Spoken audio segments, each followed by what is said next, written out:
નમસ્કાર મિત્રો, ભારત માતા કી જય। આપ સૌના આગળ એક વિષય મૂકવા માટે આવ્યો છું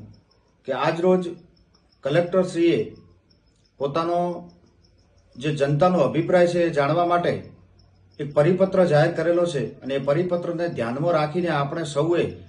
જે કલેક્ટર સાહેબે કહ્યું છે કે જનતાનો અભિપ્રાય જાણી અને પ્રાંત સાહેબ સુધી મોકલવો અને પ્રાંત સાહેબ કલેક્ટરશ્રીને રિપોર્ટ કરશે એ વિષયને અનુસંધાને આપ સૌને હું વિનંતી કરવા માટે આવ્યો છું કે આપણે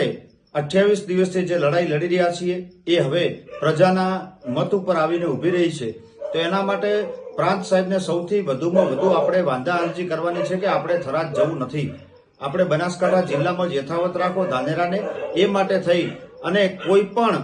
પ્રકારના દબાણમાં આવ્યા વગર કોઈ પણ પ્રકારના સહકારી માળખાઓ મિત્રો ઘણા છે સામે,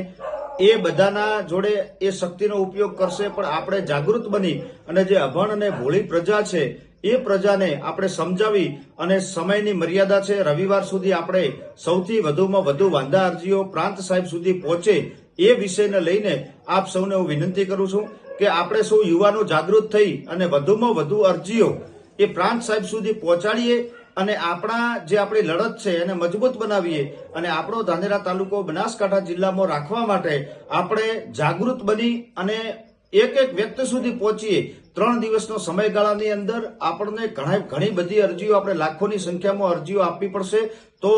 જ આપણો આ તાલુકો એ બનાસકાંઠા જિલ્લામાં યથાવત રહેશે। આપણે જે લડત છે એ વિજય તરફ આપણે લઈ જઈ રહ્યા છીએ મિત્રો। તો હવે આ છેલ્લી કરો યા મરોની સ્થિતિ છે, ખૂબ ગંભીરતાપૂર્વક, ખૂબ સમજણપૂર્વક આપ સૌ આ 3 દિવસ એકદમ તન મન ધનથી તૂટી પડો મિત્રો અને ખૂબ મજૂરી કરી અને ધાનેરા તાલુકાની જે ભોળી પ્રજાનો જે મત છે, જે પ્રજાને જે ઈચ્છે છે એ વિષયને પૂરો કરવા માટે આપણે સૌ 3 દિવસ મજૂરી કરી અને પ્રાંત સાહેબને સૌથી વધુમાં વધુ વાંધા અરજીઓ પહોંચે એ માટે સૌ યુવાનોને અપીલ કરું છું કે આપ સૌ ગામે ગામ જજો અને સૌથી વધુમાં વધુ અરજીઓ પ્રાંત સાહેબને પહોંચે, જે પ્રજાનો મત છે એ પહોંચે અને અંતે પ્રજાનો વિજય થાય એ માટે આપણે સૌ ભેગા મળી અને આ ભગીરથ જે હવન ચાલુ છે એમાં આપણે આહુતિ આપી અને આપણા કામને સિદ્ધ કરીએ। એ જ આપ સૌને વિનંતી। ભારત માતા કી જય, વંદે માતરમ।